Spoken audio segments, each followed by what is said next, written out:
जय श्री कृष्णा दोस्तों आज के इस वीडियो में हम श्रीमद् भगवद गीता के तीसरे अध्याय कर्मयोग के सभी महत्वपूर्ण श्लोकों का हिंदी भाषा में अर्थ समझाने वाले हैं। और वीडियो अच्छा लगे तो प्लीज वीडियो को एंड तक जरूर देखें। तो आइए शुरू करते हैं। पहले श्लोक में अर्जुन कहते हैं, हे जनार्दन अर्थात हे भगवान कृष्ण, यदि आपको कर्म की अपेक्षा में ज्ञान श्रेष्ठ मान्यता है तो फिर हे केशव मुझे भयंकर कर्म में क्यों लगाते हैं। आप मिले हुए वचनों से मेरी बुद्धि को मानो मोहित कर रहे हैं, इसलिए उस एक बात को निश्चित करके कहिए जिसमें मेरा कल्याण हो सके। तब भगवान श्री कृष्ण कहते हैं, हे निष्पाप, इस श्लोक में दो प्रकार की निष्ठा मेरे द्वारा पहले ही की गई है। उनमें से सांख्य योगियों की निष्ठा तो ज्ञान योग से और योगियों की निष्ठा कर्म योग से होती है। मनुष्य न तो कर्म का आरंभ किए बिना निष्कर्मता का यानी योग निष्ठा को प्राप्त होता है और न कर्मों के केवल त्याग मात्र से ही सिद्धि यानी कि सांख्य निष्ठा को ही प्राप्त होता है।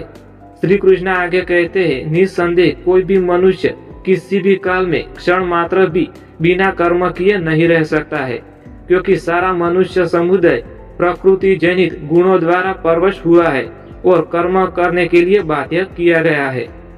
जो मूढ़ बुद्धि मनुष्य समस्त इंद्रियों को हठपूर्वक ऊपर से रोककर मन से उन इंद्रियों के विषय का चिंतन करता रहता है वह मिथ्याचारी है अर्थात दंभी कहा जाता है।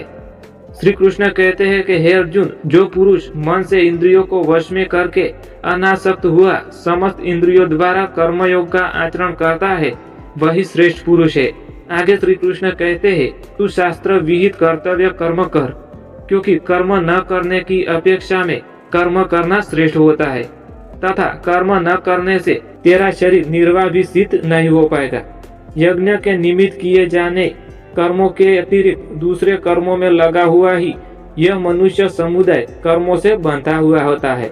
इसलिए हे अर्जुन, तू आसक्ति से रहित होकर उस यज्ञ के निमित्त ही भली भांति कर्तव्य कर्म करता रहे। प्रजापति ब्रह्मा ने कल्प के आदि यज्ञ सहित प्रजाओं को रचकर उनसे कहा कि तुम लोग इस यज्ञ द्वारा वृद्धि को प्राप्त हो जाओ और यह यज्ञ तुम लोगों को इच्छित भोग प्रदान करेगा।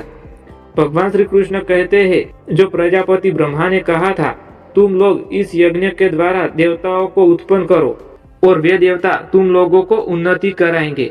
इस प्रकार निस्वार्थ भाव से एक दूसरे को उन्नत करते हुए तुम लोग परम कल्याण को प्राप्त हो जाओगे।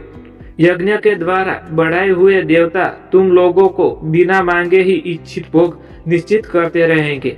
इस प्रकार उन देवताओं के द्वारा किए हुए भोग को जो भी पुरुष उनको बिना दिए स्वयं भोग लेता है वह चोर कहलाता है।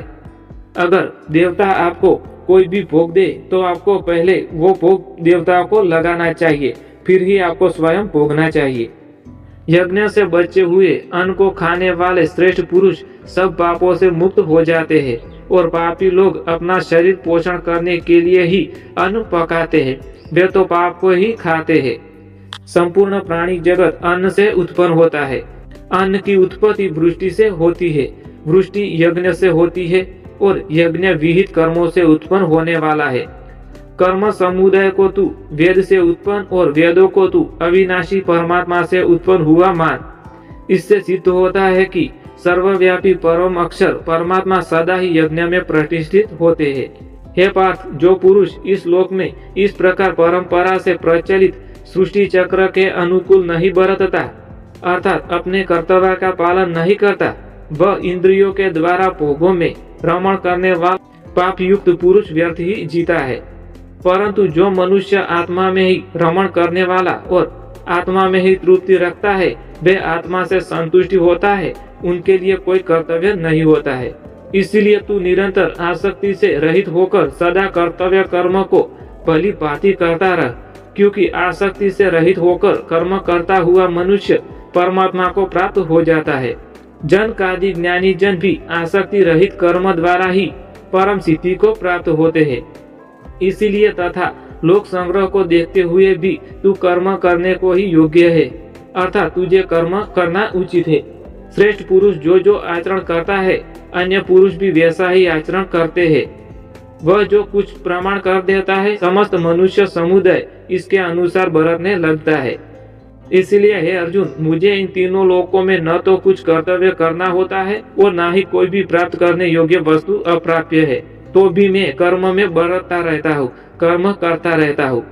यदि कदाचित मैं असावधान होकर कर्मों में न बरतूं तो बड़ी हानि हो सकती है, क्योंकि मनुष्य सब प्रकार से मेरे ही मार्ग का अनुसरण करते हैं। इसलिए यदि मैं कर्म न करूं तो यह सब मनुष्य नष्ट भ्रष्ट हो जाएंगे और मैं संकरता का करने वाला हो जाऊंगा, इस समस्त प्रजा को नष्ट करने वाला हो जाऊंगा। हे भारत, कर्म में आसक्त हुए अज्ञानी जिस प्रकार कर्म करते हैं, आसक्त रहित विद्वान भी लोक संग्रह करना चाहता है, वो भी इसी प्रकार कर्म करता रहे। परमात्मा के स्वरूप में अटल स्थित हुए ज्ञानी पुरुष को चाहिए कि वह शास्त्रीय विहित कर्मों में आसक्ति वाले अज्ञानियों की बुद्धि में भ्रम अर्थात कर्मों में अंधश्रद्धा उत्पन्न न करे, किंतु स्वयं शास्त्र विहित समस्त कर्मों भली भांति करता हुआ उनसे भी वैसे ही करवाते हैं। वास्तव में संपूर्ण कर्म सब प्रकार से प्रकृति के गुणों द्वारा किए जाते हैं, तो भी जिसका अंतकरण अहंकार से मोहित हो रहा हो, ऐसा अज्ञानी मैं करता हूँ, ऐसा मैं मानता हूँ। भगवान श्री कृष्ण कहते हैं, परंतु हे महाबाहो, गुण विभाग और कर्म विभाग के तत्व को जानने वाला ज्ञान योगी संपूर्ण गुण ही गुणों को बरतते हैं, ऐसा समझकर उनमें आसक्त नहीं होता है।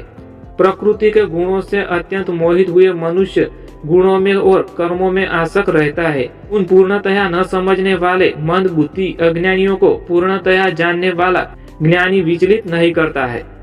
मुझ अंतर्यामी परमात्मा में लगे हुए चित्त द्वारा संपूर्ण कर्मों को समझने में और अर्पण करके आसक्त रहित, ममता रहित और संताप रहित होकर युद्ध कर।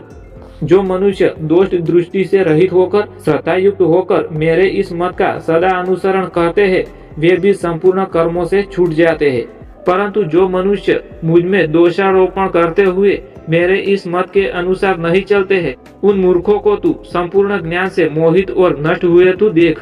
सभी प्राणी प्रकृति को प्राप्त होते हैं, अर्थात अपने स्वभाव के प्रवेश हुए कर्म करते हैं। ज्ञानवान भी अपनी प्रकृति के अनुसार चेष्टा करते हैं, फिर इसमें किसी का हट क्या करेगा। श्री कृष्ण आगे कहते हैं, इंद्रिय के अर्थ में अर्थात प्रत्येक इंद्रिय के विषय में राग और द्वेष छिपे हुए स्थित होते हैं। मनुष्यों को उन दोनों के वश में नहीं आना चाहिए, क्योंकि वे दोनों ही उसके कल्याण मार्ग में विघ्न करने वाले महाशत्रु होते हैं। अच्छी प्रकार से आचरण में लाए हुए दूसरे के धर्म गुण से रहित भी अपना धर्म अति उत्तम है। अपने धर्म में तो मरना भी कल्याणकारक है और दूसरे का धर्म भय का देने वाला है। अर्जुन बोले, हे कृष्ण, तो फिर यह मनुष्य स्वयं न चाहता हुआ भी बलात् लगाए हुए की भांतिया किससे प्रेरित होकर पाप का आचरण करता है। तब भगवान श्री कृष्ण कहते हैं, रजोगुण से उत्पन्न हुआ यह काम ही क्रोध, यह बहुत खाने वाला अर्थात भोगों से कभी न उद्धान वाला और बड़ा पापी है। इसको ही तू इस विषय में वेरी जान ले। जिस प्रकार धुएं से अग्नि और मेल से दर्पण ढका जाता है, इसी प्रकार जहर से गर्भ ढकता रहता है, वैसे ही उनका काम के द्वारा यह ज्ञान ढका रहता है। हे अर्जुन, इस अग्नि के समान कभी न पूर्ण होने वाले कामरूप ज्ञानियों के नित्य वैरी द्वारा मनुष्य का ज्ञान ढका हुआ है। इंद्रिया, मन और बुद्धि ये सब वास्थान कहे जाते हैं। मन, बुद्धि और इंद्रियों के द्वारा ही ज्ञान को आच्छादित करके जीवात्मा को मोहित करता है। इसलिए हे अर्जुन, तू पहले इंद्रियों को वश में करके इस ज्ञान और विज्ञान का नाश करने वाले महापापी काम को अवश्य ही बलपूर्वक मार डाल। इंद्रियों को स्थूल शरीर से पर यानी श्रेष्ठ बलवान और सूक्ष्म कहते हैं। इन इंद्रियों से परे मन है, मन से परे बुद्धि है, और जो बुद्धि से भी उन्नत होते हैं वह है आत्मा। इस प्रकार बुद्धि से पर अर्थात सूक्ष्म बलवान और अत्यंत श्रेष्ठ आत्मा को जानकर और बुद्धि के द्वारा मन को वश में करके महाबाहो इस कामरूप दृश्य शत्रु को तू मार